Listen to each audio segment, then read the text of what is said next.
네, 감사합니다. 우리가 창세기래네요. 사도행전 2장에 딱 들어와서 성령 임재 사건을 보고 있어요. 성령 임재 사건이 놀라운 사건입니다. 신학적으로 이야기하기를 너무나 놀라운 사건.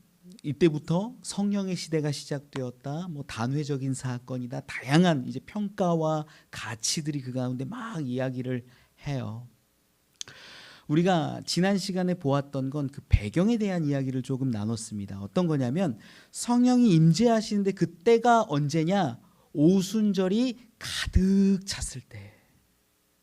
오순절의 의미, 오순절의 역사, 오순절의 하나님의 어떤 계획하심이 가득 찼을 그 무렵에 많은 사람들이 마가의 다락방에서 120명이 기도했을 수도 있고, 성전에서 늘 찬송하는 무리가 함께 모여서 뭐 200명, 300명이 될 수도 있고, 수많은 사람들이 계속 기도하고 소망하고 예수님이 약속하신 그 성령을 기다리면서 기도할 때 성령을 부어주셨다라는 거였지요.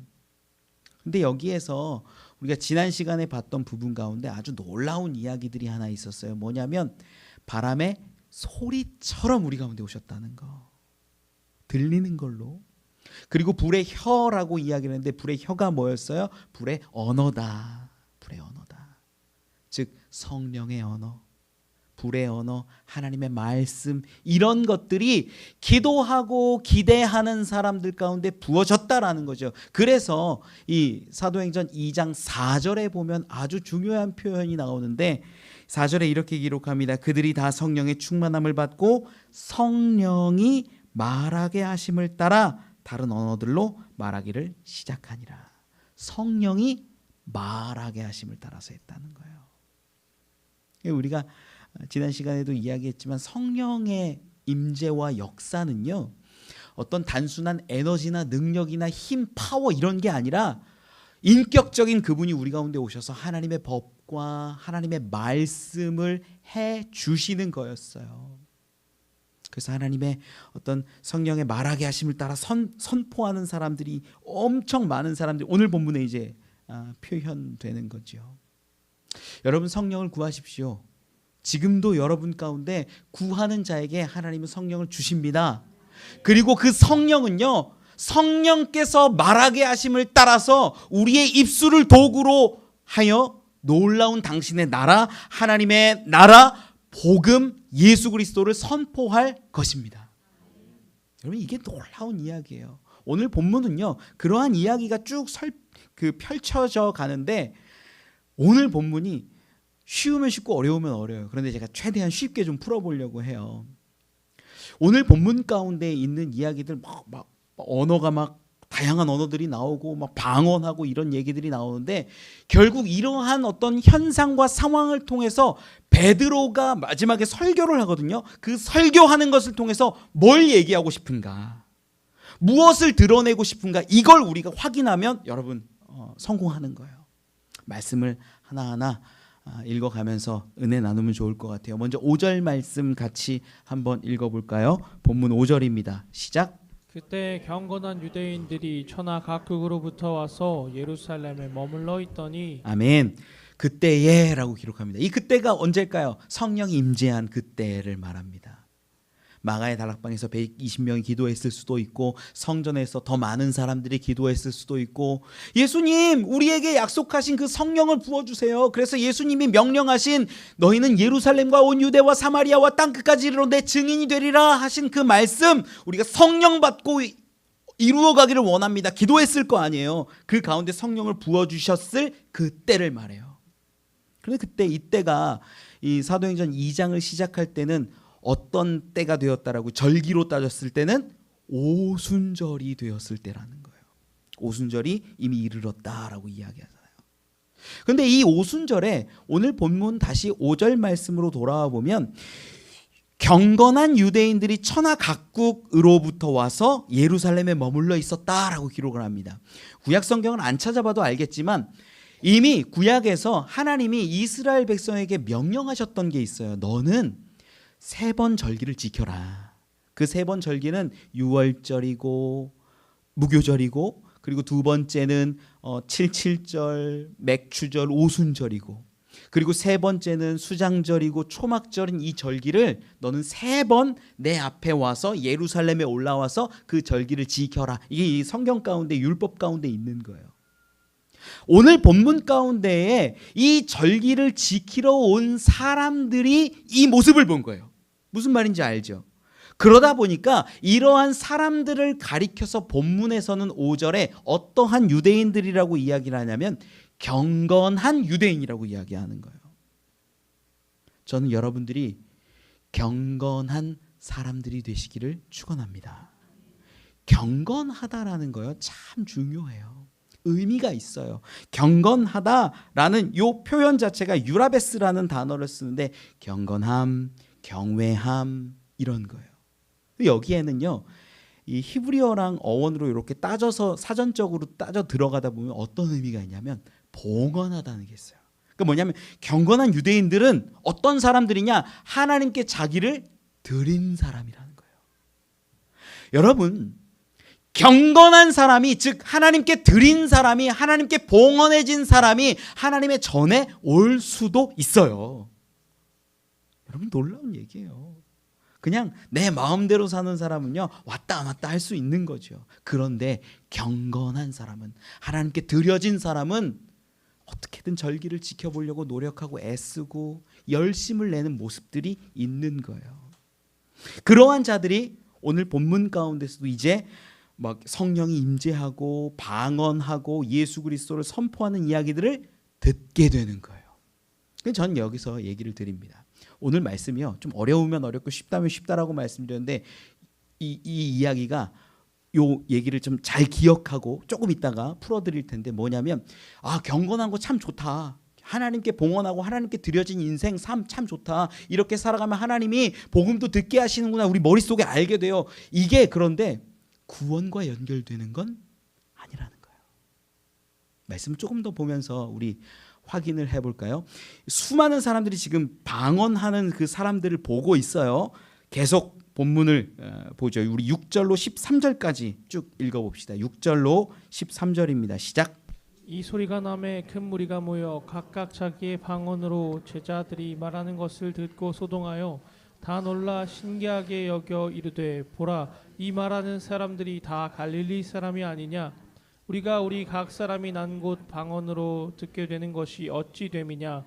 우리는 바데인과 메데인과 엘람인과 또 메소보다미아, 유대와 갑바도기와 본도와 아시아, 부르기아와 밤빌리아, 애국과 및 구레네에 가까운 리비아 여러 지방에 사는 사람들과 로마로부터 온 나그네 곧 유대인과 유대교에 들어온 사람들과 그레데인과 아라비아인들이라, 우리가 다 우리의 각 언어로 하나님의 큰 일을 말함을 듣는도다 하고 다 놀라며 당황하여 서로 이르되, 이 어찌 된 일이냐 하며, 또 어떤 이들은 조롱하여 이르되 그들이 새 술에 취하였다 하더라. 아멘. 예, 우리가 듣도 보도 못한 나라 지역들 읽으시느라고 고생하셨어요. 예, 이 지역들을 쭉 살펴보면 15개 지역이 나옵니다. 근데 15개 지역, 우리가 어딘지 모르잖아요. 이 지역을요, 당대의 어떤 지도와 역사 문헌하고 조합해 봤더니 현대 신학자들이 하는 말이, 이 15개 지역을 지금 어떤 지경으로 따져서 보면 약 50개 국가가 된다라고 이야기를 해요. 어마어마한 지역의 사람들이 왔다라는 걸 우리는 추측할 수 있지요. 근데 이 사람들을 가리켜서, 이 사람들이 지금 방언하는 사람들을 보고 있잖아요. 야, 저 사람들 보니까 막 얼랄랄랄라 하고 막 율릴릴리 하고 막 이상한 모습 말들을 막 하는 거예요. 신기한 거죠. 그런데 여기서 본문 말씀을 쭉 6절에서 13절까지를 읽다 보면 독특한 걸 하나 발견할 수 있어요. 뭐냐면 이 방언하고 있는 현상을 보고 있는 사람들이 뭐라고 이야기하는데 이게 둘로 나뉜다는 거예요. 어떻게 나뉘냐? 자, 본문 가운데 보면 먼저 우리 11절 말씀에 이렇게 표현을 합니다. 11절 말씀 제가 읽을게요. 그레데인과 아라비아인들이라, 우리가 다 우리의 각 언어로 하나님의 큰 일을 말함을 듣는도다. 자, 하나님의 큰 일을 말하는 것을 들었어요. 그죠? 수많은 사람들이 50개국 15개 지역에 있는 사람들이 하나님의 큰일 말하는 걸 들었는데 이 큰일 말하는 걸 뭐라고 표현하냐면 각 언어라고 표현을 해요. 그렇죠? 11절 말씀에 보면 그리고 이 언어라는 표현이요. 오늘 본문 앞에 나오지만 사도행전 2장 4절에는 이렇게 표현을 합니다. 2장 4절을 제가 읽을게요. 그들이 다 성령의 충만함을 받고 성령이 말하게 하심을 따라 다른 언어들로 말하기를 시작하니라. 아멘. 무슨 말이냐면 성령이 말하게 했을 때 그 말하는 것을 뭐라고 표기를 하냐면 언어라는 표기를 하는 거예요. 그리고 하나님의 큰 일을 말한다라고 이야기했을 때 그 큰 일에 대해서도 사람들이 이렇게 표기를 할 때 이 기자가 쓸 때 언어라고 표현을 해요. 이게 뭐냐? 글로사예요. 우리 불의 혀라고 이야기할 때 있죠. 그 언어예요. 즉 성령의 언어를 이야기할 때는 어떻게 표현을 하냐면 성령이 말하게 하시는 거다라고 이야기하고 성령의 언어를 이야기할 때는 하나님의 큰 일을 말하는 것을 들었다라고 할 때 언어라는 표현을 써요. 그런데 다른 한 부류를 보면요. 본문 6절에 기록을 해요. 6절 말씀은 같이 한번 읽어볼까요? 6절 말씀 시작. 이 소리가 나매 큰 무리가 모여 각각 자기의 방언으로 제자들이 말하는 것을 듣고 소동하여 아멘. 똑같은 것을 보고 똑같은 말을 듣는 거예요. 알아듣기는 알아들어요. 그런데 여기에서는 기록한 걸 언어라는 표현을 쓰지 않고 방언이라는 표현을 씁니다. 헬라어가요. 달라요. 다른 단어를 쓰고 있다는 거예요. 8절에도 보면 이렇게 표현을 해요. 우리가 우리 각 사람이 난 곳 방언으로 듣게 되는 것이 어찌 됨이냐. 방언이라는 표현이 하나 있고 언어라는 표현이 하나 있는 거예요. 이게 둘로 나뉘는 거 보이시죠? 신기한 거예요. 지금 하나님의 성령이 임했고 저 수많은 사람들이 각각 다른 언어로 선포하고 어떤 이야기를 했는지 일단 둘째로 놓고 막 말을 하는데 그 말을 듣는 사람들이 수많은 사람들이 둘로 나뉘어요. 한 사람들은 이게 하나님의 큰 일을 말하는 언어구나. 어떤 사람들은 소동하면서 이거 우리 각 방언으로 듣네 라고 얘기하는 거예요. 둘로 나뉘어요. 어떤 사람은 하나님의 법으로 하나님의 말씀으로 성령의 역사로 하나님이 큰 일을 이루어 가심으로 듣고 어떤 사람은 똑같이 듣지만 음성을 듣고 의미도 전달을 받지만 그거를 그냥 일반적인 언어로 듣고 있다라는 거예요. 방언으로. 여러분 아주 중요한 부분들이죠. 여러분 설교할 때요. 설교자 정말 중요합니다. 좋은 설교를 해야 되고요. 알아듣게 설교해야 되고요. 편안하게 깨달을 수 있게 해야 되고요. 감정도 막 이렇게 주면 좋고요. 다 그래요. 그런데 더 중요한 게 뭐냐면요. 듣는 사람이에요. 예수님도 하시는 말씀이 뭐예요? 들을 귀 있는 자 들을지어다. 듣는 사람이 훨씬 더 중요한 게 하나님의 말씀이라는 거예요. 똑같이 방언을 보고 기적을 보고 성령 임재를 보는데 어떤 사람들은 하나님의 큰 일이구나. 언어구나라고 이야기하고 어떤 사람들은 소동하고 어떤 사람은 뒤에 나오지만 세술에 취했다라고 조롱하면서 방언이라고 표현을 해요. 여러분, 저는 여러분들이 방언으로 보는 게 아니라 하나님의 말씀으로 성령의 법으로 볼 수 있는, 들을 수 있는 자들이 되기를 소망합니다. 아주 좋죠, 여기까지. 여기까지 정리를 해보면 이런 거예요. 자, 막 방언이 일어나고 놀라운 일들이 일어나는데 주변 사람들 가운데 우리가 그 사람들이 다 어떤 사람들인지 아냐면 경건한 사람이에요. 하나님께 자기를 드리고 봉헌해서 야 절기는 지켜야지. 지금 이 절기를 지키러 온 사람들은 디아스포라 유대인이라고 해서 바벨론 시대에 멀리 끌려가고 여기저기 뿔뿔이 흩어지고 다른 전 세계에 막 흩어져 살았던 사람들이 그 자기 땅들에서 뿌리를 내리고 지냈던 사람들이에요. 그런데 그들 가운데 신앙의 훈련과 교육이 있다 보니까 부모를 따라서 절기는 지켜야 돼. 그러니까 절기 때가 되면 오는 거예요. 3대 절기. 6월절, 무교절, 초실절, 맥추절, 그다음에 초막절, 수장절, 이때 3대 절기에 막 찾아오는 거예요. 내가 여호와께 예루살렘에 가서 성전에서 주를 배워야지 이런 마음으로 온 거예요. 경건한 사람들이 막 있었던 거예요. 그런데 그 사람들 가운데서도 나뉘는 거죠. 하나님의 어떤 큰일 행하심을 언어로 듣는 사람이 있고, 어떤 그 큰일 행하심에도 불구하고 자기의 어떤 말로, 언어로, 세상적인 이치로 깨닫는 사람들이 있다라는 거예요. 저는 여러분들이요, 경건하면 좋겠고, 마음이 너그러워져서 어떤 설교를 듣거나 말씀을 듣거나 볼 때에 하나님의 큰일이구나, 나에게 주시는 성령의 말씀이구나, 이렇게 깨달을 수 있었으면 좋겠어요. 아멘이시죠? 그런데 오늘 본문은요, 거기에 방점이 있는 것은 결코 아니라는 거예요. 자, 보세요. 요세푸스의 기록에 따르면 이런 절기가 있을 때는 얼마나 많은 사람들이 전 세계 각 천하 각국에서 왔냐면 기본적으로 50만 명, 그리고 많게는 200만 명까지 왔다라고 그렇게 추정을 합니다. 200만 명 하면 얼마나 많아요?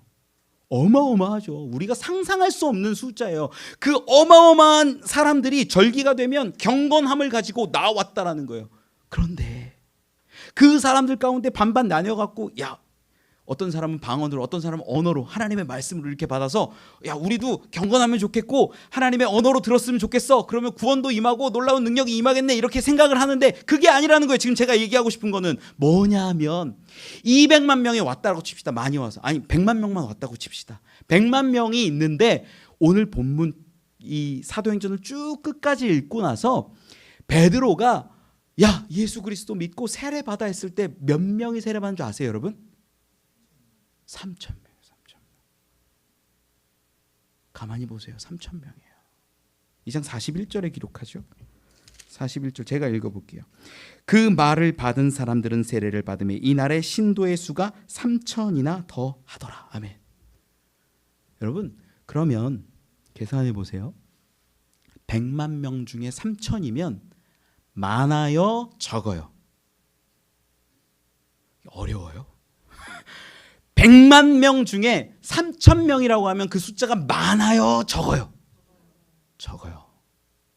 저는 과거에 성경 볼 때 3,000이나 더 하더라고. 설교 한 방에 3,000명이 막 신자가 된다라고 하면 교회가 부흥 금방 하겠다, 뭐 이런 생각도 했어요. 그렇게 보이잖아요. 그런데 배경을 알고 보면 수많은 사람들이 지금 예루살렘에 모였고 경건함으로 모였고, 그 가운데 어떤 사람은 언어로 듣기도 하고, 어떤 사람은 방언으로 듣기도 하고, 마음도 갈라져 있지만 그 가운데 세례를 받고 예수 그리스도를 선포하고 인정했던 사람은 몇 명밖에 안 됐다? 3,000명밖에 안 됐다라는 거예요. 여러분, 경건함이 구원을 가져다 주는 게 아닙니다. 덕은 돼요. 의미도 있어요. 복음을 듣게 하는 힘과 능력도 있어요. 그런데 그것이 결코 구원은 아니에요. 그리고 더 나아가서 하나님의 말씀을 들을 때 뜨겁게 듣고 선하게 듣고 긍정으로 듣고, 저는 굉장히 부정적인 사람 중에 하나입니다. 막 비판 잘하고요, 막 성경 볼 때 이거 뭔 말이야 막 따지고 막 이래요. 제 스타일이. 긍정적인 사람들은 좀 다르죠. 아멘 아멘. 제가 개떡같이 얘기해도 아멘 받는 분들도 계세요. 감사하죠. 그런 분들이 되면 좋아요. 그런데 그게 아니라, 거기에 구원의 방점이 있는 게 아니라, 구원은 거기에 있는 게 아니라는 게 오늘 본문 방금 읽었던 13절 이하부터 증명이 되는 거예요. 우리 살펴볼까요? 우리 본문으로 돌아와서 14절 15절 말씀 같이 한번 읽어봅시다. 14절 15절입니다. 시작.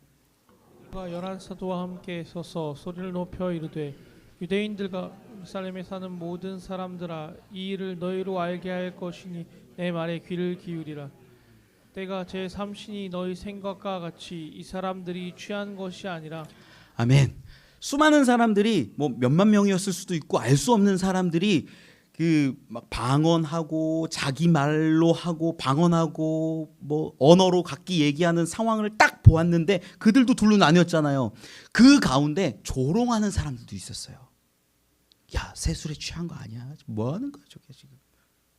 그 이야기를 듣고 베드로가 앞에 서서 성령의 말하게 하심을 따라 말하는 사람의 대표로, 하나님께서 주시는 어떤 감동 가운데 대표로 서서 선포하는 내용인 거예요. 아니야. 지금 때가 삼시인데 너희 생각처럼 이렇게 술 취해 있는 거 아니야. 여기서 삼시라고 말하는 건요, 오전 9시를 의미해요. 오전 9시.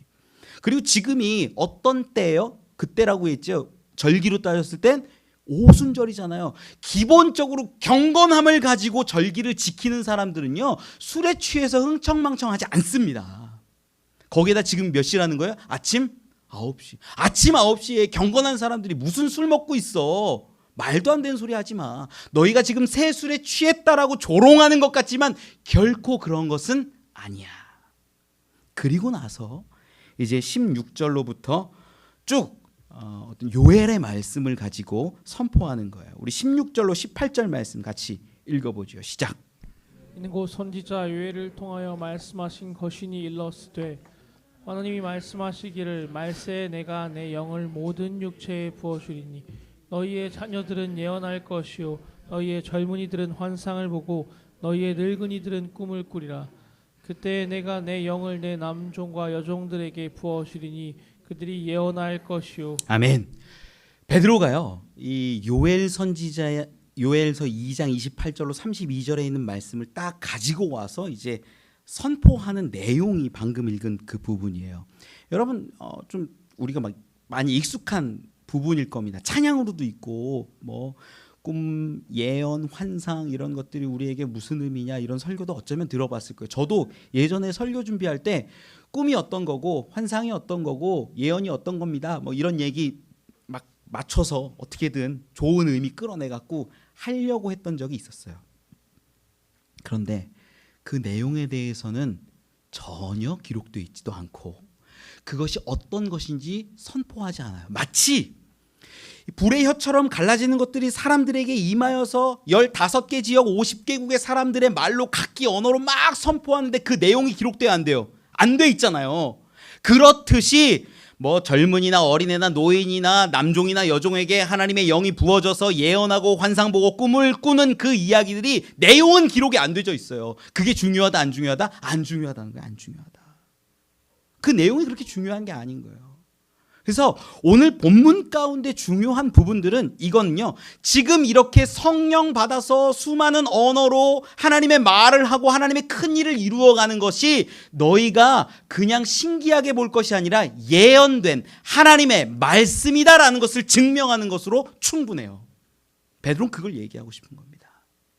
이걸 이야기하고 이제 아주 중요한 예수 그리스도랑 연결해서 표현하는 장면들이 이제 나오는데, 그 부분을 읽기 전에 오늘 본문 가운데 좀 중요한 부분이 있어서 요거는 약간 여러분 상식적으로 하나 알았으면 해서 좀 요건 짚고 넘어갈게요. 이 요엘서 2장 28절에 보면 28절을 한번 띄워주실 수 있을까요? 요엘서 2장 28절 앞에 보면 그 후에 내가 내 영을 만민에게 부어주리니 라고 이렇게 기록을 합니다.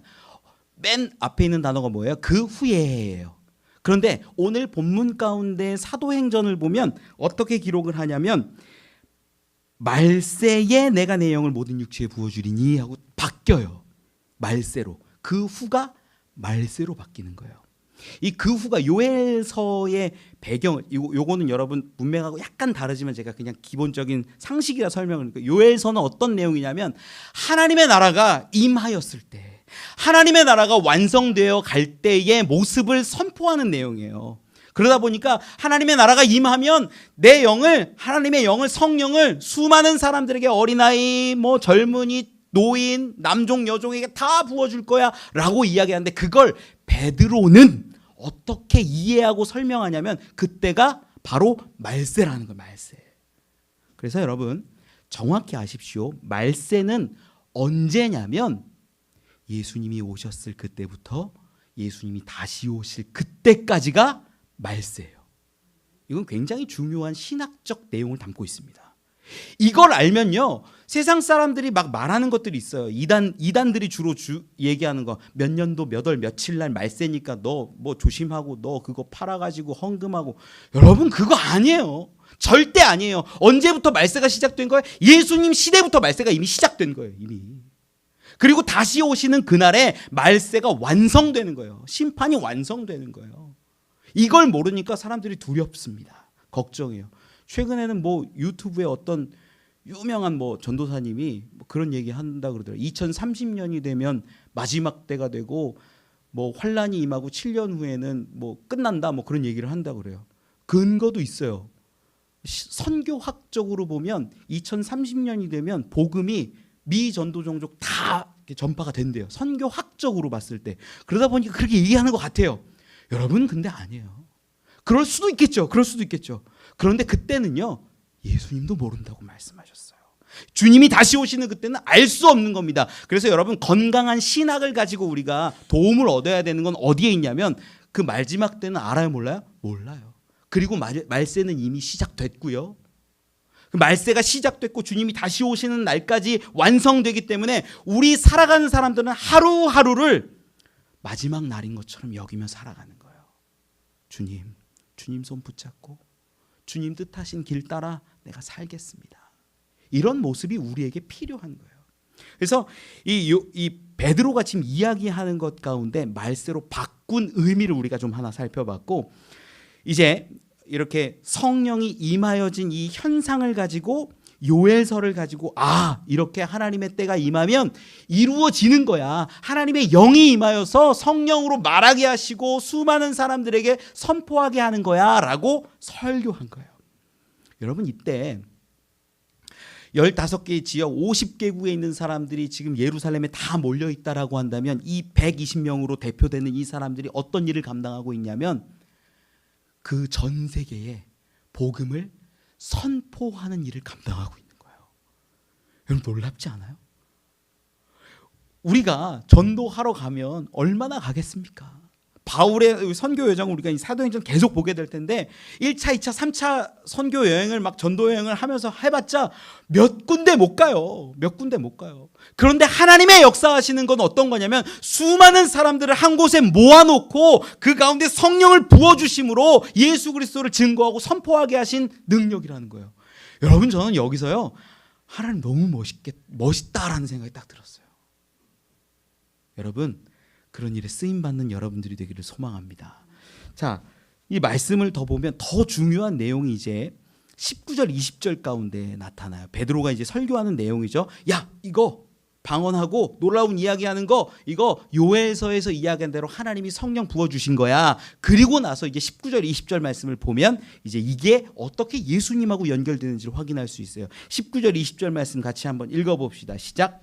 또 내가 위로 하늘에서는 기사를, 아래로 땅에서는 징조를 베풀리니 곧 피와 불과 연기로다. 주의 크고 영화로운 날이 이르기 전에 해가 변하여 어두워지고 달이 변하여 피가 되리라. 아멘.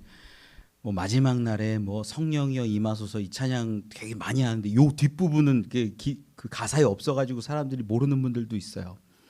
여러분, 19절 20절 읽으면은 느낌이 어때요? 뭔가 좀 암울하고 침울하고 무섭고 두렵고 그런 감정이 나죠. 왜? 단어들이 심상치 않아요. 피가 나오고 불이 나오고 연기가 나오고 달이 변하여 피가 되리라, 막 이런 표현들이 좀 두려워지는 어떤 이미지로 가득 차 있기 때문이에요.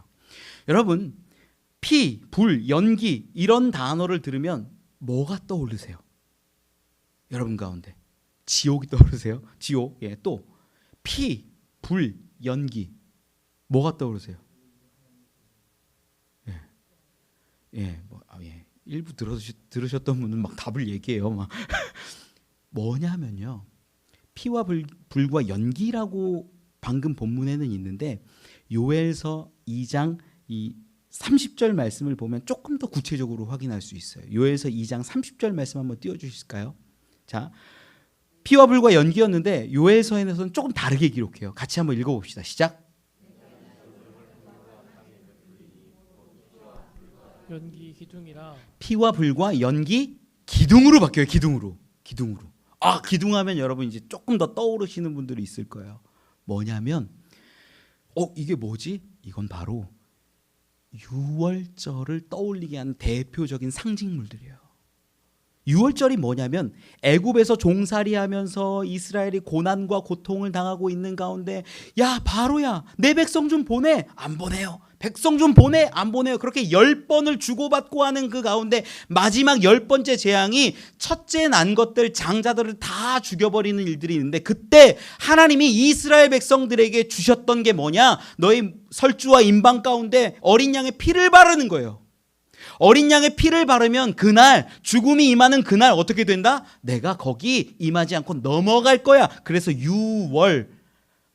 패스오버가 되는 거예요. 이게 넘어가 버리는 거예요. 하나님이 그 가운데 죽음을 주지 않고 생명을 그대로 유지시켜주는 것들을 이루시겠다라는 게 피에 있는 거예요. 그렇게 해서 빨리 급하다, 무교병을 먹고 급하게 허리띠를 띠고 이제 누룩 넣지 않은 빵을 딱 먹은 다음에 딱 나왔을 때, 광야로 나왔을 때 하나님의 인도하심이 뭘로 드러나냐면 바로 불기둥과 구름기둥, 연기기둥으로 나타나는 거예요. 그래서 지금 요엘서에서 이야기하고 있는 게 뭐냐면은 하늘에서는 기사를, 땅에서는 징조를 베푼다 그랬는데 기사와 징조가 뭐냐면요, 유월절을 이야기하고 있다라는 거예요. 하나님이 너희를 구원하신다라는 것. 너희를 구원하시고 너희를 일으켜내셔서 너희에게 불기둥으로 구름기둥으로 돌보시고 너희를 인도하셔서 끝까지 하나님이 돌보실 것이다 라는 걸 이야기하는 거예요. 여러분, 이 이야기가 왜 예수 그리스도랑 연결이 되냐면요, 본문 사도행전 2장 22절에 보면 이렇게 기록해요. 22절 띄워줄 수 있을까요? 같이 한번 읽어봅시다. 22절 시작. 이스라엘 사람들아, 이 말을 들으라.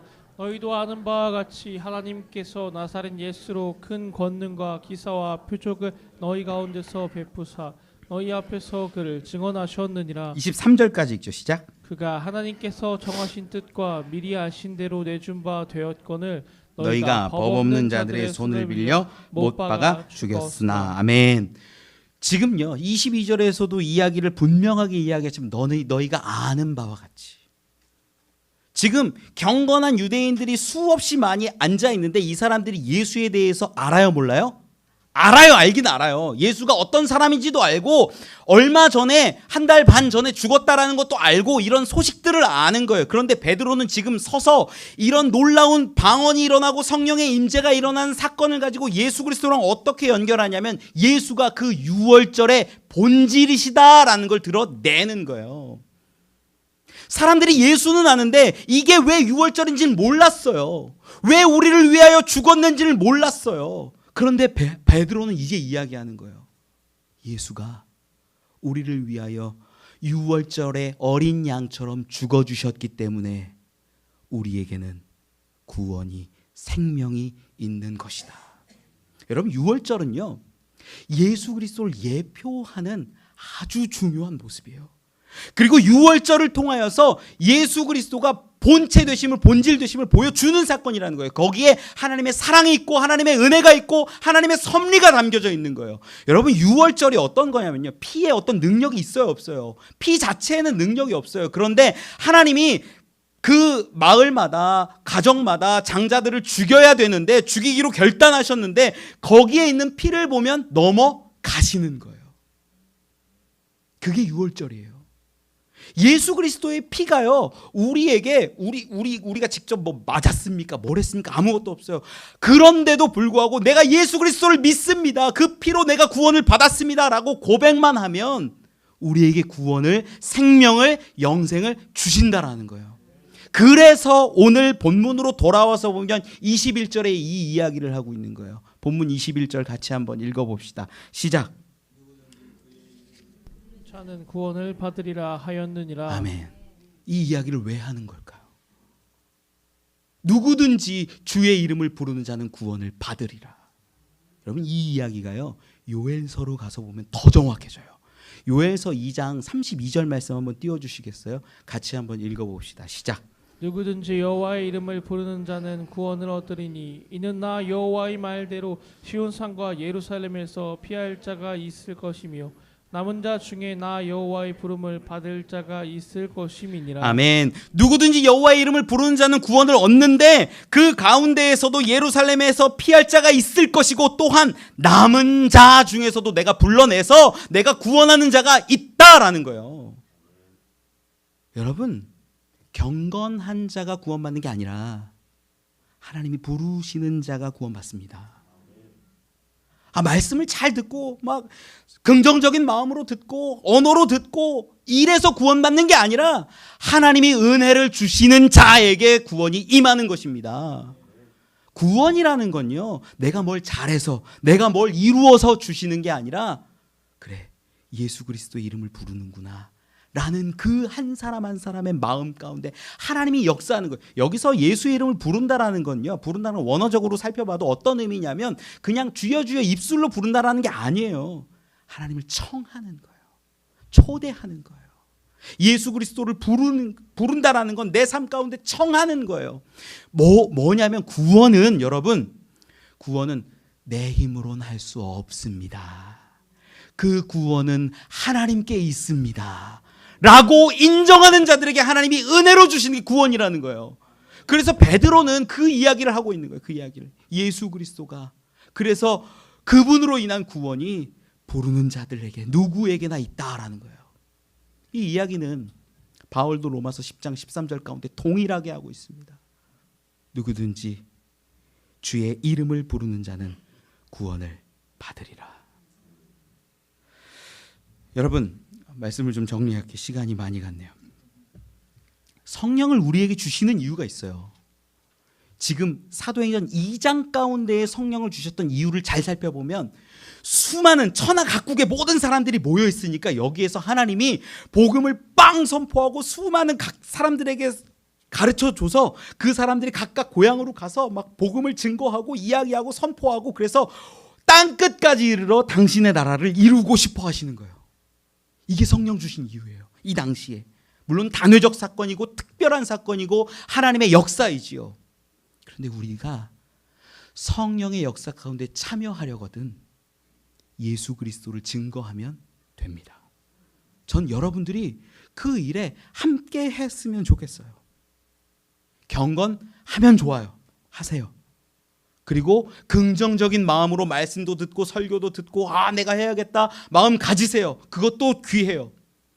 그런데 더더욱 구원에 있어서의 역사는 하나님이 이루어 가시는 겁니다. 하나님이 주시는 은혜 가운데 우리가 얻는 거예요. 말씀을 맺을게요. 어제 한 성도님하고 이렇게 대화할 시간이 있어서 이야기를 했는데 제가 이 성도님께 여쭤봤어요. 천국을 가게 되면 천국 가서 누구를 꼭 만나보고 싶습니까? 누구랑 같이 있었으면 좋겠습니까? 제가 딱 여쭸어요. 거기서 누구 만나보고 싶으세요? 누구랑 같이 지내고 싶으세요? 그러니까 이분이 한참 고민을 하더니 영감은 안 되고 그래요. 제가 너무 웃겨가지고 왜 영감님은 안 돼요? 영감님은 왜 안 돼요? 그러니까는 영감은 날 너무 고생시키고 널 어렵게 하고 뭐 힘들게 해서 영감은 안 된대요. 그럼 자녀들은요? 손주들은요? 그러니까 손주들은 자녀들은 꼭 내가 천국에서 만나고 싶다 얘기를 하시는 거예요. 제가 그래서 그분께 얘기 드렸어요. 기회가 닿거든. 그 자녀에게 손주에게 예수 그리스도를 증거하십시오. 다른 거 못해도, 다른 거 알지 못해도, 뭐 원리를 모를 수도 있고요. 다른 거 다 못해도 괜찮아요. 그런데 하나님, 나는 구원 받을 수 없습니다. 내 힘으로 내 능력으로는 결코 안 됩니다. 하나님의 이름을 그래서 부릅니다 라고 선포하는 그에게 하나님은 구원을 주신다라고 제가 말씀드리는 거예요. 그래서 기도하라고 제가 이야기 드렸어요. 여러분, 제가요 목회자라서 담임 목사라서 여기 이렇게 서 있는데 저도 제 개인적인 마음으로서는요, 여러분 구원받기 위해서는요 주일 성수 하셔야 되고요, 11조 딱딱 10원짜리까지 딱 맞추셔서 하셔야 되고요, 봉사는 한 2가지 정도 하셔야 되고요. 이렇게 말하면 교회가 좀 더 좋을 것도 같아요. 그런데 여러분 거기에 구원이 있는 게 아니에요. 그렇게 하면 제가 제 유익을 볼 거 아닙니까? 그런데 거기 구원이 있는 게 아니에요. 오직 예수 그리스도의 이름, 주의 이름을 부르는 자, 인정하는 자, 그분을 바라보는 자에게 구원이 임한다라는 게 베드로가 정말 하고 싶었던 이야기예요. 그래서 다음 시간엔 그 이야기가 실제로 쫙 펼쳐져요. 다음 시간에 와야겠죠. 그 베드로의 마음 여러분 분명히 깨달아 보십시오. 그리고 구원이 어디서 오는지 분명히 붙잡으십시오. 그 가운데 하나님은 역사하시고 돌보시며 은혜를 동일하게 주실 줄 믿습니다. 그러한 저와 여러분 우리 되시길 간절히 축원합니다. 우리 같이